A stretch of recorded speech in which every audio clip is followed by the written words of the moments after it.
Hello, Virgo. Thanks for joining me today. Someone's fixation on you is about to be exposed in the most uncomfortable public way possible. Not because you're seeking that exposure and not because they're choosing to reveal it voluntarily, but because circumstances are aligning to make the invisible visible, to drag what's been happening in private into the light where everyone can see it. And when it gets exposed, it's going to be messy, embarrassing, uncomfortable for everyone involved. This isn't sweet secret admirer energy. This isn't someone who's been quietly caring from distance in respectful way. This is obsession, the kind that's crossed from healthy interest into territory that's possessive, consuming, and frankly unsettling in its intensity. They've been watching you more than you realize, tracking you more than you know, thinking about you in ways that have nothing to do with actual you and everything to do with version they've constructed in their mind. And that obsession has been building in shadow where obsessions tend to grow when they're not checked by reality or reciprocation. But shadows are about to get flooded with light. And obsessions don't look romantic when they're exposed. They look exactly like what they are, which is unhealthy fixation that someone's been hiding because some part of them knows it's inappropriate. Let me describe what obsession looks like when it's been operating in secret. It's someone who knows too much about you, your schedule, your routines, your preferences, your connections, without you having shared that information directly. They've pieced it together through observation, through social media stalking, through asking mutual friends questions that seem casual but are actually intelligence gathering.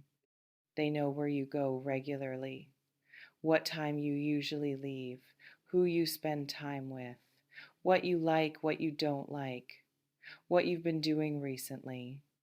And they've stored all this information like they're building case file, like they're studying you the way someone studies for exam they desperately need to pass. Or it's someone who inserts themselves into your spaces uninvited. They show up where you are with frequency that stops feeling coincidental and starts feeling orchestrated. They're at your gym, your coffee shop, your friend's party, always with plausible excuse for why they're there, but the pattern reveals intention you weren't supposed to notice. Or it's someone whose emotional state seems disproportionately tied to your attention or lack thereof. When you engage with them, they're euphoric. When you don't, they're devastated. Their mood, their energy, their whole demeanor rises and falls based entirely on whether you gave them acknowledgement that day. And that dependency isn't love, it's obsession masquerading as love. Some people mistake intensity for devotion. They think being unable to stop thinking about someone means they must be meant for that someone. But obsession is about the obsessed person's needs, not about the object of obsession's actual qualities. It's about what that person represents: fantasy, escape, validation, not about who they actually are. And this person obsessing over you, they don't actually know you. They know the version they've built from limited data and heavy projection. They love what you symbolize to them, not what you'd be like in actual relationship with all your complexity and humanity. Let's pause here. This reflection invites you to consider whose attention toward you has felt less like healthy interest and more like surveillance. Maybe someone who always seems to know things they shouldn't know, who references things you didn't tell them, who makes comments that reveal they've been paying much closer attention than casual interaction warrants, or someone whose investment in your life exceeds what the actual relationship justifies. They're not your partner, barely even your friend, but they're tracking your movements and your choices like they have stake in them, like they have right to information you haven't chosen to share. Or someone who gets possessive when they have no right to possession, who makes comments about people you date, places you go, choices you make, who expresses jealousy or disapproval or concern that's really just thinly veiled attempts to control your behavior, even though they have no actual authority in your life. That's not care, that's obsession. And obsession unchecked becomes dangerous even when the obsessed person doesn't intend harm. Because obsession distorts reality, and people operating from distorted reality make choices that serve the distortion rather than respecting the actual human they claim to care about. This reflection invites you to consider, has someone's behavior toward you ever crossed from attentive to intrusive? There's something specific about what ugly truth revealed in front of everyone means, and why public exposure is particularly devastating in this context. Private obsession is bad enough, someone fixating on you, constructing fantasy relationship, perhaps crossing boundaries you didn't even know needed stating. But that stays contained as long as it stays private. It's creepy, but it's manageable. You can address it directly if you discover it, set boundaries, create distance. But public exposure changes everything. Suddenly, it's not just between you and them, it's witnessed, discussed, judged by everyone who sees it. And the exposure won't be subtle. This won't be quiet conversation where they admit feelings and you respond privately. This will be seen. Something happening in front of friends, family, colleagues, social group. Something that makes everyone uncomfortable, witness to dynamics they didn't know existed. Maybe they have outburst, finally snap after watching you with someone else, or after you set boundary they can't tolerate. And in that outburst, they reveal the depth of their fixation in ways that shock everyone present. They say things that make it clear they've been watching, tracking, obsessing. They claim familiarity or intimacy with you that doesn't actually exist. They expose themselves completely, or someone else exposes them. Friend who's been watching this obsession develop finally speaks up. Or someone discovers evidence, texts, photos, journal entries, search history that reveals the extent of their fixation and brings it to light either intentionally or accidentally. Or technology exposes them. They accidentally send message to group instead of to you. Or their Finsta account where they've been posting about you constantly gets discovered. Or someone else's phone shows notifications that reveal they've been commenting on your posts from multiple accounts or otherwise engaging with your online presence obsessively. However, it happens, the exposure will create immediate social fallout. People will look at this person differently. They'll be labeled as the obsessed one, or the creepy one, or the stalker, depending on severity of what gets revealed. And they'll look at you differently too. Some with sympathy, some with judgment, some with confusion about whether you encourage this somehow. And that social fallout is what makes this ugly rather than just uncomfortable.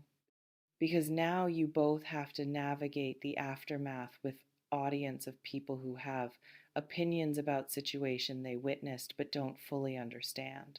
This reflection invites you to consider if someone's private obsession with you became public knowledge, how would that change your social dynamics?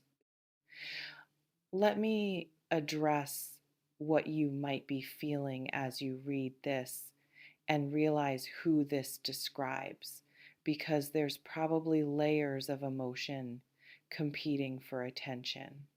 There might be fear if someone's been obsessing over you without your knowledge or consent. That's genuinely scary. You don't know what they've done that you haven't discovered. You don't know how far the obsession extends or what they might do if they feel rejected or exposed. That fear is valid. Obsession can escalate. Not everyone who obsesses becomes dangerous, but the uncertainty is legitimate cause for concern and for taking the exposure seriously rather than dismissing it as flattering or harmless. There might also be guilt, wondering if you did something to encourage this, if you were too friendly, too kind, too available, if you somehow led them on even though you never intended a romantic or intimate connection. But you're not responsible for someone else's unhealthy attachment patterns. Being friendly isn't consent to be obsessed over. Being attractive or interesting or existing in someone's vicinity isn't invitation for them to build fantasy relationship with you in their mind and then blame you when reality doesn't match fantasy. There might be anger, too righteous anger, at having your privacy violated, your autonomy disrespected, your boundaries crossed by someone who felt entitled to access to you that you never granted. Anger at being made into object of fixation without your consent. Anger at being put in position where you now have to manage someone else's unhealthy feelings instead of just living your life. That anger is valid too. You have right to be furious that someone turned you into character and story they are writing without your permission. And there might be embarrassment shame about the exposure, even though you didn't do anything wrong. Discomfort with being at center of drama. Worry about how others perceive you now that this person's obsession has been made public. But their obsession is not your shame to carry. You're not responsible for their choices, their fixations, or their inability to handle their feelings appropriately. This reflection invites you to consider what emotion would be strongest for you if someone's obsession with you got publicly exposed. There's something important about what you need to do when this exposure happens, because your response will shape how the fallout affects you and how others perceive the situation. First, don't minimize or make excuses for them. Don't say they didn't mean it that way, or they're harmless, or I'm sure it's not as bad as it looks if it actually is as bad as it looks. Women, especially, are socialized to manage everyone's comfort, to make things less awkward, to protect people who've crossed their boundaries from consequences of that crossing. Don't do that here. If someone's obsession gets exposed and it's genuinely inappropriate, let it be inappropriate. Let them face the social consequences. Let witnesses understand the actual nature of what they've been doing. Second, set clear boundaries immediately and publicly if necessary. Your behavior toward me has been inappropriate and it needs to stop is complete sentence. You don't owe detailed explanation of which specific things were wrong. You don't owe them private conversation to process their feelings. You don't owe them anything except clarity that their behavior is unacceptable and must change. And if they push back, if they claim you're overreacting or misunderstanding or being cruel, hold the boundary anyway. People who cross boundaries often try to make the person setting boundaries feel like the unreasonable one. Don't fall for that manipulation.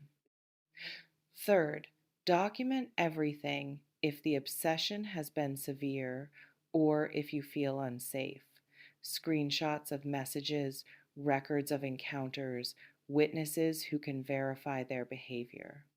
Not because you're planning legal action necessarily, but because documentation creates clarity and protection if situation escalates. Some people's obsessions fade when exposed. The shame of being seen stops the behavior because they only felt safe continuing while it was secret. But other people's obsessions intensify when thwarted. They feel entitled to your reciprocation and they escalate when they don't get it.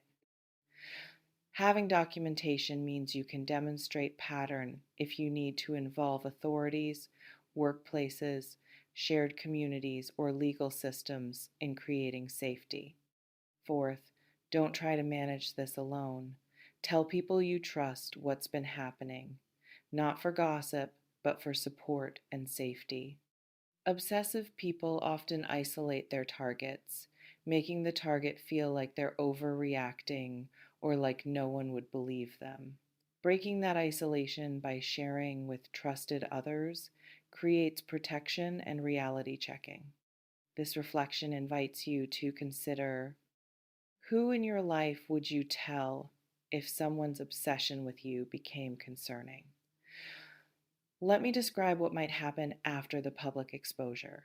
Because revelation doesn't automatically resolve the situation, sometimes it complicates it. The obsessed person might respond with shame and genuine contrition. They might realize how their behavior looked from outside, feel mortified, apologize sincerely, and actually change their behavior going forward.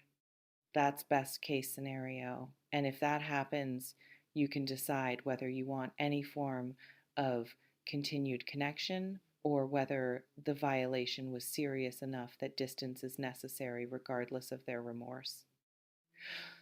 Or they might respond with anger.